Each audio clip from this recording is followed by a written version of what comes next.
Hello दोस्तों, स्वागत है आप लोगों का एक बार फिर से हमारे YouTube channel ground history India में। दोस्तों आज हम आप लोगों को एक ऐसा कंट्रोवर्सी बताने जा रहे हैं जिससे आप कभी भी कहीं भी इस यूट्यूब पर नहीं पाएंगे। दोस्तों अगर आप जानना चाहते हैं कि भारत के विभाजन के पीछे सिर्फ और सिर्फ एक मेजर कारण था, सबसे बड़ा कारण था, वह कारण था प्रधानमंत्री का पद।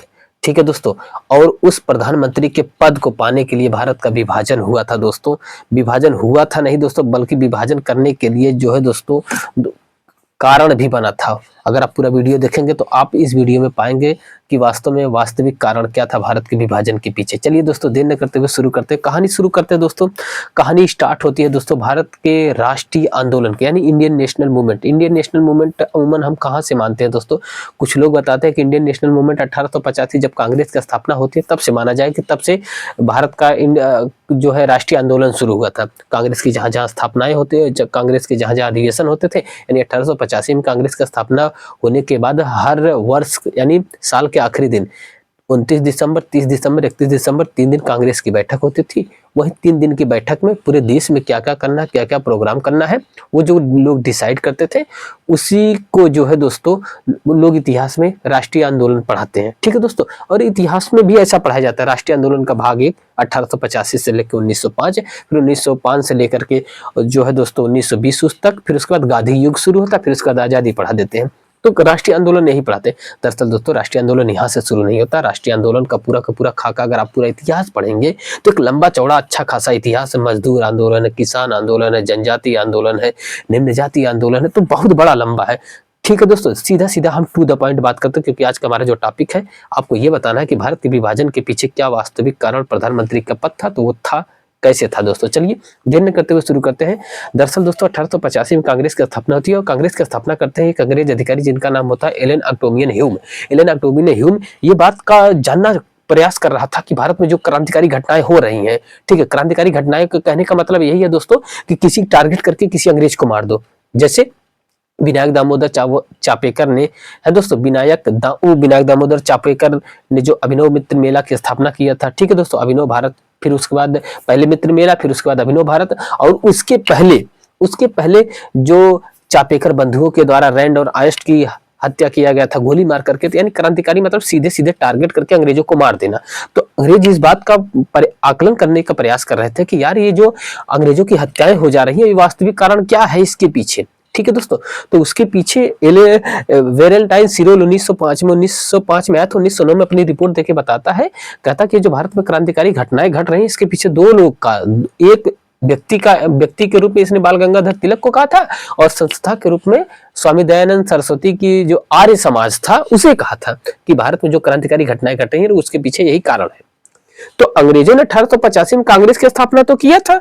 कांग्रेस की स्थापना इसलिए किया था कि जो भी क्रांतिकारी घटनाएं घट रही हैं या जो भी भारत की राजनीति में किस बात को लेकर के, यानी किस मुद्दे को लेकर के ज्यादा गुस्सा है, तो हमें कम से कम कांग्रेस के माध्यम से हमें ये तो पता चल जाएगा कि यह मुद्दा जो है कांग्रेस हमको बताएगी कि सर ऐसे ऐसे मुद्दे हैं, ऐसे ऐसे मांग है जिसको लेकर के युवाओं में आक्रोश है, जिसको लेकर के किसानों में आक्रोश है, या मजदूरों में आक्रोश है, या जनजातियों में आक्रोश है। तो वो मुद्दों को हम होगा तो कुछ सही बहुत थोड़ा बहुत कर देंगे, नहीं होगा तो उन्हें जो है दोस्तों डिले कराएंगे, विलंब कराएंगे, और बहुत ज्यादा जब कुछ ज्यादा प्रवृत्ति हो जाएगी तो थोड़ा बहुत उनमें सुधार कर देंगे या उनको दे देंगे वो अधिकार।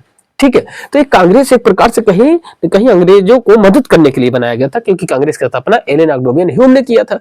और कांग्रेस की स्थापना करने के साथ साथ जैसे ही कांग्रेस ने बैठक किया, ठीक है, पहली बैठक में 72 लोग आए, फिर अगले बैठक में कारवा कांग्रेस का बढ़ता चला गया। ठीक है दोस्तों, तो बढ़ने के साथ साथ वो लोग कहीं ना कहीं अपनी जन समस्याओं को बताने का प्रयास करते थे। किसान अपनी बात बताने का प्रयास करता था, मजदूर अपनी बात बताने का प्रयास करता था, जनजाति अपनी बात बताने का प्रयास करता था, जमींदार अपनी बात बताने का प्रयास करता है। जहां जहां का जो भी जियोग्राफिकल कंडीशंस होती थी, बारिश नहीं हो रहा है, नहरों में पानी नहीं आ रहा है, नदियों से नहरों का विकास कैसे नहीं किया जा रहा है, तो सिंचाई की व्यवस्थाएं क्या है, तो एक प्रकार से कांग्रेस का कारवा धीरे धीरे बढ़ रहा था। तो अंग्रेज इन्हीं के पैरेलल अंग्रेजों को धीरे धीरे बात में लग गया। ठीक है, कि यार हमने तो ये गलत किया कांग्रेस की स्थापना करके। क्यों? क्योंकि एक ही पटल पर, एक ही जगह पर सारे भारतीय लोग एक हो जा रहे हैं। सिख भी एक जगह बैठ रहे हैं, जैन, पारसी, जो अछूत वर्ग होता था वह भी बैठ रहा है।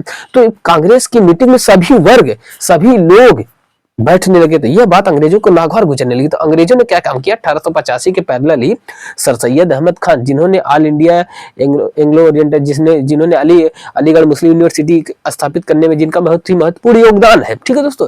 तो सर सैयद अहमद खान के नेतृत्व में अंग्रेजों ने मुसलमानों को भड़काने का प्रयास किया। सर सैयद अहमद खान से कहा कि आपके जो मुस्लिम लोग हैं वो कांग्रेस में इसलिए ज्वाइन कर रहे हैं, जा रहे हैं, बैठ रहे हैं, वहां जाना बेकार है, क्योंकि कांग्रेस एक ऐसी पार्टी का, ऐसे लोगों का नेतृत्व कर रही है जिसमें वो लोग गणेश उत्सव मना रहे हैं, शिवाजी उत्सव मना रहे हैं। क्यों? क्योंकि 1885 से लेकर के जो है दोस्तों 1892-93 में आप जाएंगे तो महाराष्ट्र साइड में बाल गंगाधर तिलक जी कहते थे कि स्वराज्य मांगने की चीज नहीं है, स्वराज्य बलपूर्वक छीन लेने की चीज है। तो जितने कांग्रेस के अन्य कार्यकर्ता भी होते थे, ठीक है, कांग्रेस के अन्य कार्यकर्ता भी जो होते थे वो लोग गणेश उत्सव में भी भाग लेते थे और शिवाजी उत्सव में भी भाग लेते थे। तो अंग्रेज सर सैयद अहमद खान के माध्यम से बताने का प्रयास करते थे कि मुस्लिम इस संस्था में जा रहे हैं जिस संस्था में मुस्लिमों का हित नहीं है। क्यों? क्योंकि उस संस्था के लोग या वो लोगों का वर्चस्व हावी है कांग्रेस में, जो लोग गणेश उत्सव मना रहे हैं, जो लोग शिवाजी उत्सव मना रहे हैं। तो कहीं न कहीं जो है दोस्तों अंग्रेज कांग्रेस की भी स्थापना करके जो स्थानीय मुद्दे होते थे, जो राष्ट्रीय मुद्दे होते थे, जनजातियों के मुद्दे होते थे, तो उन मुद्दों को अपने पास मंगा लेते थे। तो भारत में जो रोष हो रहा था उसका भी इन्हें आकलन हो जाता था और मुस्लिमों को एक प्रकार से कहीं न कहीं हिंदुओं के से दूरी बनाने का भी प्रयास अंग्रेज करते थे। ठीक है दोस्तों, तो ये दोनों चीजें कर रहे थे, वो अच्छे से भली बात करते भी हैं। इसका नतीजा ये होता है 1905 में बंगाल का विभाजन कर देते हैं। जो आज आप बंगाल का जो विभाजन किए, पूर्वी बंगाल आज जो आपको बांग्लादेश के रूप में नजर आ रहा है, हालांकि बांग्लादेश तो बनता 1971 में, पूर्वी बंगाल और पश्चिमी बंगाल तो आज है ही है। ठीक है दोस्तों, और 1906 में मुस्लिम लीग की स्थापना कर देते हैं। 1909 में इन्हें जो है दोस्तों पृथक निर्वाचन अधिकार दे देते हैं।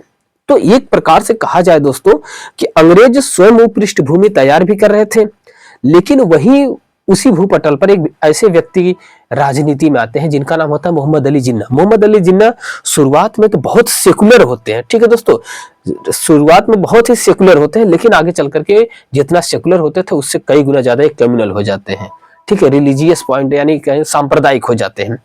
और इस बीच हुआ क्या था दोस्तों, कहीं न कहीं कन्फ्लिक्ट जो चल रहा था, ठीक है, क्योंकि मोतीलाल नेहरू और पंडित जवाहरलाल नेहरू के पिताजी थे मोतीलाल नेहरू। आप इमेजिन करिए दोस्तों 1928 में जो है दोस्तों मोतीलाल नेहरू कांग्रेस के अध्यक्ष होते हैं और डोमिनियन स्टेट मांगने की बात करते हैं, लेकिन 1929 में जो है दोस्तों कांग्रेस के अध्यक्ष होते हैं कौन, पंडित जवाहरलाल नेहरू, वो पूर्ण स्वराज्य की मांग करते हैं। तो बाप और बेटे थे, लेकिन दोनों के बीच में विचार मतांतर अलग थे, जमीन आसमान का अंतर था। बाप कह रहा था हमें अंग्रेजों के अधीन रहना है, लेकिन बेटवा कह रहा था कि नहीं, हमें पूर्ण रूप से जो है दोस्तों अंग्रेज मुक्त भारत चाहिए। तो कहीं ना कहीं बाप और बेटे में जो है दोस्तों जमीन आसमान का फर्क था। और ये फर्क जो है दोस्तों गांधी जी को मोतीलाल नेहरू की तरफ ज्यादा झुकाव न करके इनकी तरफ ज्यादा करता था। पंडित महात्मा गांधी जी ज्यादा झुकाव पंडित जवाहरलाल नेहरू की तरफ करते थे। क्यों? क्योंकि गांधी जी भी ये चाहते थे कि आगे चल करके जो है दोस्तों गांधी जी भी ये चाहते थे कि आजादी के बाद कम से कम 15, मेरा ये पर्सनल अपना मानना है, ठीक है दोस्तों, इसमें आप जो है दोस्तों सहमत भी हो सकते हैं या असहमत भी हो सकते हैं। गांधी जी चाहते थे कि कम से कम भारत का जो प्रधानमंत्री हो, भारत का जो राजनीतिक व्यक्ति हो, कम से कम वो इतना स्ट्रांग रहे फिजिकली रूप से, कम वो 15 से 20 साल भारत को संभाल सके। क्योंकि 15 से 20 साल भारत को संभालने के लिए दोस्तों, क्योंकि जो अंग्रेज भारत को छोड़ के जा रहे थे वो भारत गरीबी, कुपोषण, भूखमरी जो है दोस्तों दंगों से झुलसता हुआ भारत था, और उसे संभालने के लिए एक डेडिकेटेड प्रधानमंत्री की जरूरत थी। उनकी निगाह में जो है दोस्तों पंडित जवाहरलाल नेहरू फिट थे महात्मा गांधी जी की निगाह में, ये मेरा अपना मानना था, और इसीलिए उन्होंने जोर भी दिया था। और हम आपको एक किसी और वीडियो में बताएंगे कि प्रधानमंत्री सरदार वल्लभ भाई पटेल को क्यों नहीं बनाया गया, ठीक है दोस्तों, क्यों पंडित जवाहरलाल नेहरू को बनाया गया। फिलहाल अब बात करते हैं अब मोहम्मद अली जिन्ना, जो शुरू में जो है दोस्तों क्या थे, पूरी तरीके से क्या थे, क्या कहते हैं यार अंग्रेजी में, देखो एक प्रकार से कहा जाए सेकुलर थे। ठीक है दोस्तों, शुरू में मोहम्मद अली जिन्ना सेकुलर थे, लेकिन आगे चल करके एक मोमेंट होता है और वो होता तुर्की के खलीफा के खिलाफ। जहां यहाँ पर भी वो आंदोलन चलता, खिलाफत आंदोलन। ये खिलाफत आंदोलन पूरी तरीके से मुस्लिमों का था, लेकिन गांधी जी मुस्लिमों का जो है इस खिलाफत आंदोलन का सहयोग कर देते हैं। मोहम्मद अली जिन्ना भड़क जाते हैं कि आप एक छोटे से सूक्ष्म मुसलमानों के मुद्दे को लेकर के, जो कि यहाँ में नहीं है, वो हो रहा है तुर्की में, और आप उसके मुद्दे को लेकर के यहाँ मुसलमानों को क्यों भड़का रहे हैं, धार्मिक मुद्दों को आप क्यों भड़का रहे हैं? आप तो राष्ट्रीय स्तर के नेता हैं। लेकिन गांधी जी, यहीं पर अगर आपकी सोच गलत होगी कि आप गांधी जी को गाली देने लगेंगे, लेकिन वास्तविक कारण क्या था दोस्तों? गांधी जी को आगे चलाना था क्या? 1919 में यह आंदोलन, खिलाफत आंदोलन शुरू हुआ था। 1920 में ही जो दोस्तों गांधी जी चलाने वाले थे क्या, असहयोग आंदोलन। और उस असहयोग आंदोलन को चलाने के लिए दोनों वर्ग का सहयोग और समर्थन जरूरी था। वो दोनों वर्ग कौन थे? हिंदू और मुसलमान। ठीक है दोस्तों, तो गांधी जी एक प्रकार से मुसलमानों को, आंदोलन को सपोर्ट करके मुसलमानों का विश्वास भी जीत लिए, और यार इधर कांग्रेस के माध्यम से और आम जनमानस हिंदुओं के माध्यम से भी वो एक प्रकार से लीडर बन चुके थे। क्योंकि जब असहयोग आंदोलन चलाएंगे तो उन्हें दोनों लोगों को, दोनों वर्गों का सहयोग होगा। और ये जो दोनों वर्ग है, हिंदू है मुसलमान है, यही तो लोग जो है कोऑपरेट कर रहे हैं अंग्रेजों को। सिपाही में यही लोग है, सेना में यही लोग हैं, कलर के यही लोग हैं। ठीक है दोस्तों, तो जो भी लिपिक के कार्य, जो भी कार्य प्रणालियां संचालित होती है सरकार की, वो कहीं ना कहीं यही दो वर्ग हैं। अगर इनसे जब असहयोग करेंगे तो अंग्रेज कितना दिन तक टिक पाएंगे? ज्यादा से ज्यादा एक वर्ष। इसीलिए उन्होंने असहयोग आंदोलन में 1 वर्ष में स्वराज देने की बात किए थे। लेकिन यहीं से मोहम्मद अली जिन्ना का दिमाग जो है गांधी जी के प्रति खटकने लगता है। ठीक है दोस्तों, खटकने इस कदर लगता है जो है दोस्तों, कि पहले तो मोहम्मद अली जिन्ना के पास लड़ने की क्षमता नहीं होती है, गांधी जी को समझने की क्षमता नहीं होती है, उनका लड़ाई का तरीका अलग होता है। और आगे चल करके जो है दोस्तों, जब खिलाफत आंदोलन खत्म होता है तो जो है दोस्तों गांधी जी जो है एक प्रकार से कहा जाए 1924 में बेलगाम में एक अधिवेशन होता है कांग्रेस का, वहां से जो है असहयोग आंदोलन समाप्त कर देते हैं। ठीक है, हालांकि असहयोग आंदोलन तो चौरी चौरा कांड के बाद ही समाप्त हो जाता है, वह ऑफिशियली रूप से जो है दोस्तों उसे वापस ले लेते हैं। ठीक है, और अपने आप को राष्ट्रीय राजनीति से अलग कर लेते हैं। और जो है दोस्तों यही से जो है कहीं ना कहीं मोहम्मद अली जिन्ना भी अपने कम्युनल की तरफ बढ़ जाते हैं। और मोहम्मद अली जिन्ना नेहरू जी के, यानी पंडित जवाहरलाल नेहरू को अपने आगे एक बच्चा समझते थे। ठीक है, एक जूनियर समझते थे। यानी मोहम्मद अली जिन्ना कई बार उन्हें जो है मोटिवेट करते हैं, उन्हें समझाते हैं। लेकिन अब कहीं ना कहीं मोहम्मद अली जिन्ना और पंडित जवाहरलाल नेहरू की जो है नजदीकियां गांधी जी से के पास ज्यादा होने की वजह से जो है दोस्तों मोहम्मद अली जिन्ना चिढ़ने लगते हैं। क्योंकि मोहम्मद अली जिन्ना जो है दोस्तों और लोग, ठीक है दोस्तों, कहीं ना कहीं जिस प्रकार से कांग्रेस पर पकड़ पूरी तरीके से पंडित जवाहरलाल नेहरू को हो गई थी। ठीक है दोस्तों, एक अलग वीडियो में आपको ये उनका पूरा कंट्रोवर्सी भी बताने का प्रयास करेंगे, किस प्रकार से जो है दोस्तों राजेंद्र प्रसाद को और सुभाष चंद्र बोस, पंडित जवाहरलाल नेहरू, महात्मा गांधी में किस प्रकार का टकराव होता है, ये अलग टॉपिक है दोस्तों। फिलहाल यहाँ पर टॉपिक सिर्फ और सिर्फ एक ही प्रकार का था कि मोहम्मद अली जिन्ना जो है क्या बनना चाहते थे? प्रधानमंत्री बनना चाहते थे। वो चाहते थे कि गांधी जी की निगाह में पंडित जवाहरलाल और मोतीलाल नेहरू के बाद यदि कोई सबसे ज्यादा श्रेष्ठ व्यक्ति है, पढ़ा लिखा, ठीक है, वक्ता, वकील, बोलने में, जनता को डेडिकेट करने में, तो हम हैं। क्यों? क्योंकि लंदन से पढ़े थे और उनसे कम पढ़ाई जो है पंडित जवाहरलाल नेहरू भी नहीं किए थे। लेकिन गांधी जी का विश्वास पूरी तरीके से पंडित जवाहरलाल नेहरू के ऊपर था। और कहीं ना कहीं जो है दोस्तों ये विश्वास ही एक ऐसा कारण बनता है, ठीक है, ये विश्वास ही एक ऐसा कारण बनता है। और एक कारण बनता कि कांग्रेस का एक जगह पर प्रांतीय चुनाव में मुस्लिम लीग के साथ सहयोग हुआ था, गठबंधन था, लेकिन गठबंधन को कांग्रेस जो है तोड़ देती है। तो इससे जो है और भी कहीं ना कहीं मोहम्मद अली जिन्ना पूरी तरीके से भड़क जाते हैं कि हाँ, मुस्लिमों का हित कैसे सुरक्षित रहेगा। ठीक है दोस्तों, तो कहीं ना कहीं ये हेड ऑफ स्टेट बनने का जो स्वप्न था मोहम्मद अली जिन्ना का, वो चकनाचूर होता चला गया दोस्तों। अंतोगत्वा वह जो है दोस्तों क्या मांग कर लेते हैं? द्वि राष्ट्र थ्योरी पर बात करने लगते हैं, अलग से पाकिस्तान राज्य की मांग करने की बात करते हैं। और ऐसा आगे चल करके अंग्रेज करते भी है दोस्तों। और यही वो चीज था दोस्तों, ठीक है, हमने आपको बताने का प्रयास किया। एक प्रकार से कहे ना आपसी वैमनस्य, जैसे